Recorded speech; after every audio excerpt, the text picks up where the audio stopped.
Está con nosotros el gran Aníbal Pachano. Aníbal, bienvenido. Un placer. Qué placer, de verdad, ¿eh? Me encanta, me encanta. Aparte, la selfie te medio que te querías esconder. Ay, me quería esconder. ¿No?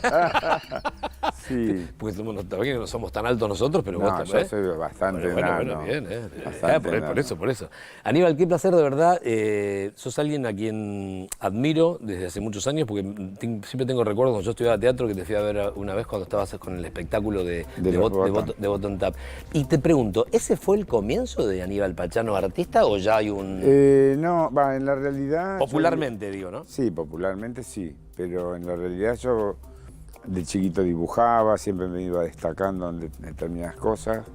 Luego llegué a Buenos Aires y ahí tengo un amigo que era el hijo del director de Canal 13, entonces él me mete un poco en el mundo del espectáculo y de golpe, bueno, como a mí me gustaba, me ofrecen ser cadete de RCA Víctor y ahí empiezo a tener como una conexión con Alta Tensión, con el Festival de la Canción de Buenos Aires. Alta Tensión. Sí. Recordamos a la gente para los que Alta son Tensión fue un programón. Que bailaban ahí y cantaban. Y estaba Fernando Bravo, que era el conductor. Y era Música en Libertad en Canal 9 y Alta Tensión Tensión en Canal 13. Y Voltops en Telefe. En el Canal 11. Así que ahí empezó, digamos, como esa cosa de admiración al mundo del espectáculo y siempre fui como curioso y siempre fui como atento a lo que sucedía en el mundo del musical y a mí me gustaban mucho los artistas y los humoristas argentinos. Mirá. Y creo que hubo grandes, digamos, la primera persona que admiré fue Tita Merelo, Nini Marshall. Sí. Y Nini Marshall, que aparte yo siempre digo, ¿no? Que si hoy estuviese, digamos, hoy actuando, sería, es muy vigente, viste que es muy moderna, ¿no? Muy vigente en su manera de... Yo creo que hubo dos grandes para mí, ella y Antonio Gasalla. También. Me parece que por supuesto. Fueron, digamos, hombre y mujer que hicieron como en el humor un montón de cosas interesantes. Y distintas. Sí, totalmente. Y un poco el Bottom, bueno, vino... ¿Cómo nace Bottom Tap eso? Posterior de ser arquitecto, un día me harté de la arquitectura y empecé por hobby a estudiar tap y ahí conocí a Ana, la mamá de tu mujer, la mamá de mi hija, sí. En el año 83 y en el mitad del 84, nos casamos en finales del 83 sí. Y mitad del 84 empezamos a armar Bottom Tap. Vamos a ver un poco de Bottom Tap. Vamos a ver un poquito de Bottom Tap. ¿Querés? Así lo disfrutamos juntos. No. Vamos a verlo. Aníbal Pachano, mirá. Esto fue Too Much. Esto fue una bomba, sí.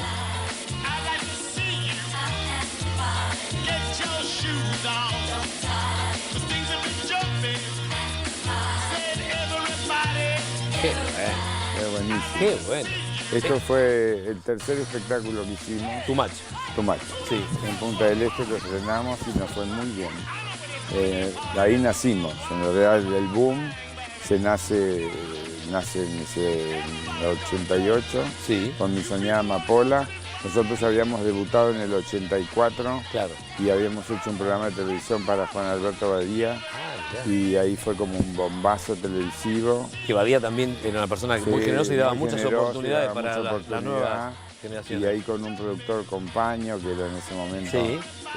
Bueno, hicimos toda la tratativa para que Bottom Tap debutara. Qué lindo. Después nos conectamos con Eduardo Vergara Leumann. También. Otro grosso que también daba oportunidades, ¿no? Y ahí se generó como un boom. Y bueno, y trabajamos casi 4 años en Michelangelo Interrumpidamente. Qué bueno. Porque era muy internacional, eso también es importante decirlo, ¿no? Era un cabaret de Buenos Aires muy internacional. Claro. Y luego cruzamos el charco, así un poco, viste, que no sabíamos qué iba a pasar, y fue Mi Soñada Amapola y se provocó un boom. ¿En dónde? En Punta del Este. En el Convention Center. Y a partir de ahí no paramos, nunca paramos en la realidad. Desde que debutamos siempre fue como un éxito. Y fue creado por vos y Ana, como bien decías. Con Ana, con Marco Ferrer y Patricia Fiaño. ¿Y Bottom Tap por qué? Porque teníamos un montón de botones y a mí me gustaba mucho el Cotton Club. El Cotton Club, claro. Y entonces dijimos, bueno, vamos a buscar un nombre que sea pegadizo. Qué bueno. Y bueno, ahí le pusimos Bottom. Obvio. Con doble T y bueno, distinto a lo que significa bottom con N. Totalmente. Y tu momento, digamos, también, eso fue fantástico y tenía más que ver con algo más artesanal, si querés, sí, y teatral. Sí, de producción independiente. Nosotros fuimos los primeros artistas en producir independientemente un trabajo y en ese año y en esos años hubo una gran movida de mucha gente joven. Los Peinados Jolly, Tortonese, estaba Viola, que era una gente que hacía, digamos, un trabajo independiente impresionante. Sí, sí. Y creo que se generó como un gran movimiento Batato Barea. Qué bueno. Había como mucha gente que hacía distintas cosas. Fueron muy explosivos esos años 80, principios de los 90, ¿no? Fueron explosivos. Sí, sí. Y ahí surgió y no paramos de trabajar y de generar éxitos. ¿Y la televisión? Digamos, la televisión llega con Badía. En realidad nosotros empezamos en televisión. Está bien, eso en relación a Bottom Tap. A Bottom Tap. Y después la televisión pero el Pachano más popular, el más fuerte... Llega...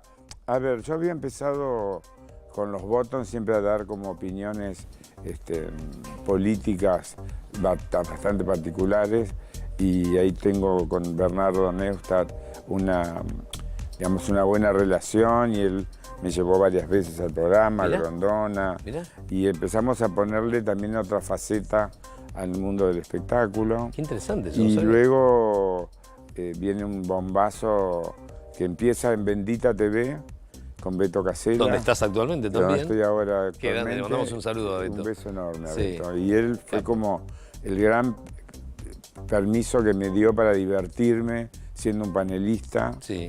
Y de ahí viene el segundo salto a la televisión popular. Con Marcelo. Que es con Marcelo Tinelli. Que eso fue impresionante. Eso fue impresionante. La verdad, yo ahí te digo... Un antes y un después. Totalmente, eso te iba a decir. Eso fue...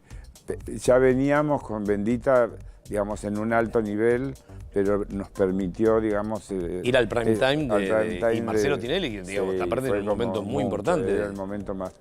Sí, ¿Y Marcelo 40 te llama? puntos de rating. ¿Marcelo te llama? Sí, Marcelo me llama 2 veces, Mirá. porque yo lo conozco en Badía y compañía. Claro, que hacía sus primeros... Claro, él estaba ahí era muy joven. En el programa. Sí. Y bueno, y ahí generamos esta comunicación y siempre llamábamos y hablábamos por teléfono. No, y un estilo además, digo, porque vos también a nivel es muy importante decirlo, que él te dio un lugar, pero vos también le pusiste yo mucho... generé un estilo que ellos buscaron a partir de un espectáculo que yo había hecho que se llamaba Smoke, que era un personaje que hablaba y hacía un monólogo entre político y caricaturesco del mundo del espectáculo.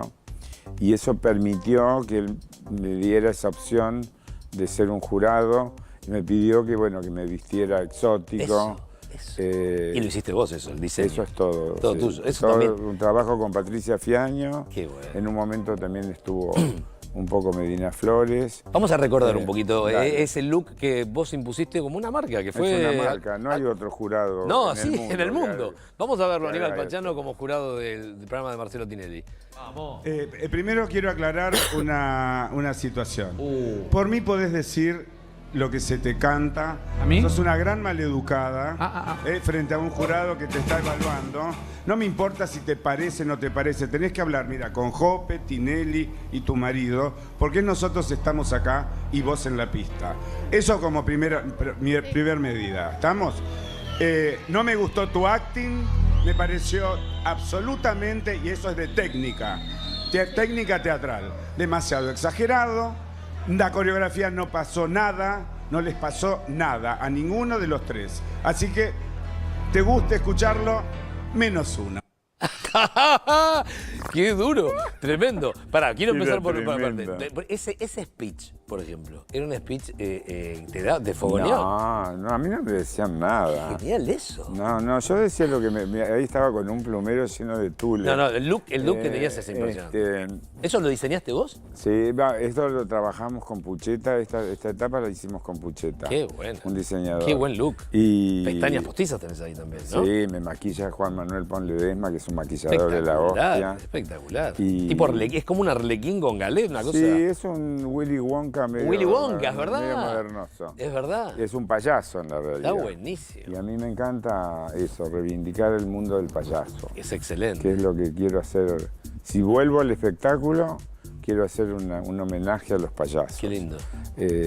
Porque me parece que de ahí parte el mundo del espectáculo. Sí, totalmente. Y del circo y del sainete. Y me parece que... Hay un bueno, origen que eso, ahí. Hay un origen. Es verdad. Sí. Pero pará, volvamos a este Pachano, que te dio muchas alegrías, en la realidad, pero te puteabas con la gente. Yo discutía porque, bueno, yo soy un tipo que hace más de 40 y pico de años que estoy en el mundo del espectáculo, obvio, trabajando en el mundo del baile. Claro. Y entonces, bueno, encontré como una beta y había días que estaba más brotado, menos brotado, y más alterado, menos alterado, y de acuerdo a lo que veía, era lo que decía. Pero nunca me dijeron nada. Yo pensé que, por momentos parecía como, podía pasar. No, al contrario, a Marcelo le encantaba. No, y qué. Cuanto más picante era. Las caras de Marcelo me mataban porque el tipo... No. Él también era cómplice de eso. Claro, obvio, necesitas tener a alguien. No, y yo con él tengo una relación divina, que nos hablamos y nos escribimos. No, y se notaba ahí la química que tenía entre ustedes. Y había una química. Y a veces también se peleaban con los que te acompañaban. Bueno, eso también era un capítulo aparte. Insoportable, con una señora que es insoportable, pero bueno. Bueno, pasó la vida, ya está. No importa, pero cada uno en su lugar. Se peleaban, ¿había pelea de verdad? Sí, fue la pelea más grosa que tuvo y la más desagradable. Mirá, en vivo además. Sí, es con la única artista que no tengo una buena relación. ¿No la querés nombrar? No. Muy bien. No. Bueno, pero ya la me gente enferma sabe. esa señora. La gente sabe de todo el mundo sabe. Pero te subió la presión, digo, esto te calentó. No, yo creo que a la larga hizo un estrago físico serio. Mirá. Porque me pasé mucho tiempo, 4 años, bancándome una locura. Y creo que eso te lleva a un camino también de no saber resolver el problema. Claro. Eso lo aprendí con una chamana que me crucé. ¿Qué te ayudó? Fue la primera persona que me dijo, bueno, algo pasa que no podés abrazar, cuando yo era un tipo que todo el tiempo abrazo, quiero... Pero te quedaste como tildado en eso. Me quedé tildado hasta que lo pude resolver. Qué bueno eso. Pero bueno, ya después descubrí una enfermedad y bueno, ¿Cómo estás con eso? No quiero... Con el cáncer, sí. Muy bien, estoy muy bien. Yo siempre tiro cosa positiva con el tema. Me parece que está re bueno que la gente pueda aceptar lo que tiene. No importa el por qué, sino el para qué. Muy bien. El para qué se instala una enfermedad en tu cuerpo. Y cuando vos entendés eso, ahí haces el clic y empieza un cambio absoluto. Y cuando lo empezás a transitar a ese para qué, sirve para sanar un montón de situaciones que antes estabas como lo que te conté anterior. Digamos, viste, uno está enquistado y claro, está como en bronca y en enojo, y en la realidad cuando soltás empieza todo a fluir.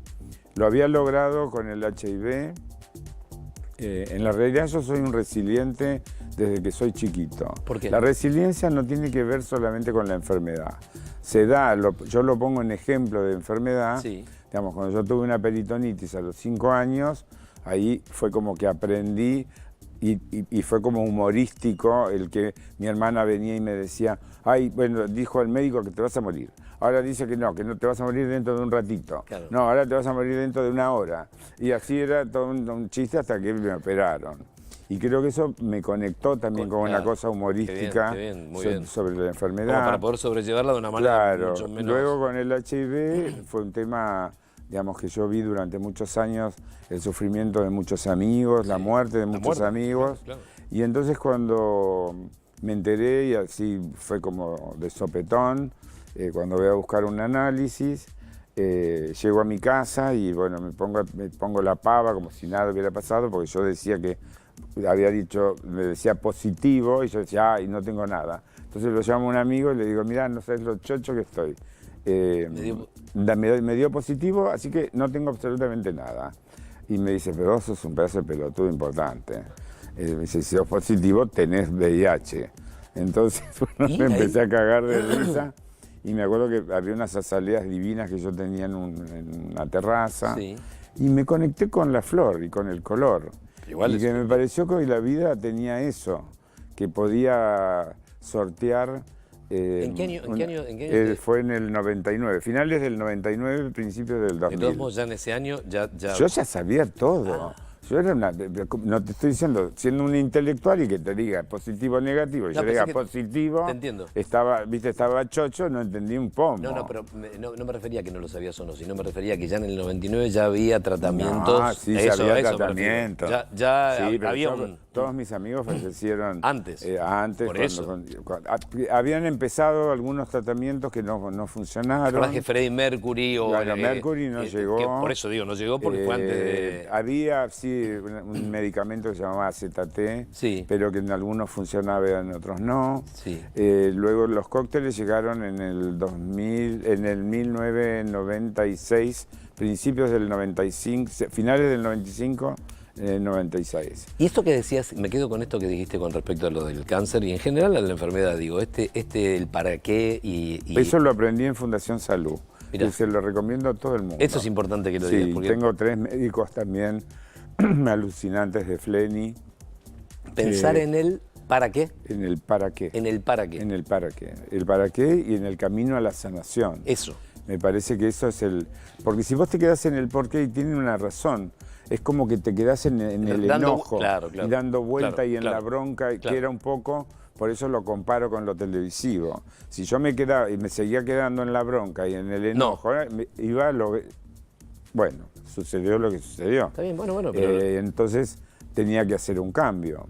Y me acuerdo que siempre, bueno, más allá de María Estela Maruso, que me parece que es como la coordinadora que me enseñó todo esto, hubo un caso de Ela, una señora llamada Lucía, que yo la veo pasar en un parque de la Fundación Divino, y detiene la silla, y esa señora tenía unos ojos celestes iguales a mi viejo. Mirá. Y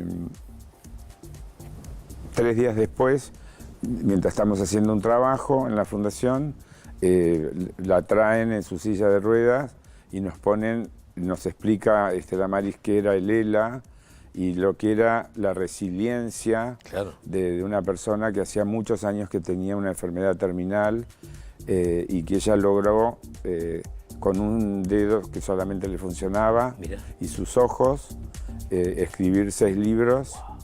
Y creo que fue la persona que más me enseñó a entender que yo tenía que cambiar. Total. Porque si esa persona estaba en ese estadio y había logrado subsistir tantos años, eso me dio como una enseñanza que dije, bueno, listo, ahí me saqué todo el gorro que tenía, que lo único que tenía que se me había caído, no sé, 2 centímetros de pelo, una pelotudez más grande que una casa.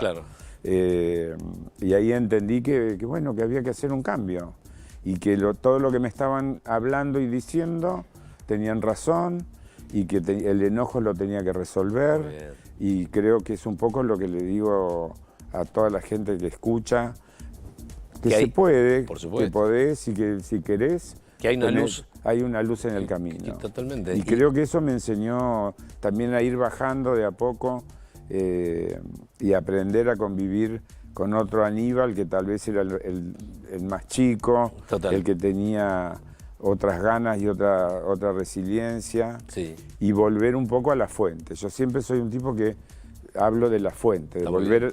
No hacia atrás, a lo mejor del atrás. Totalmente. No como melancolía. No como melancolía, sino como crecimiento. Aníbal, ¿estuviste con el Papa?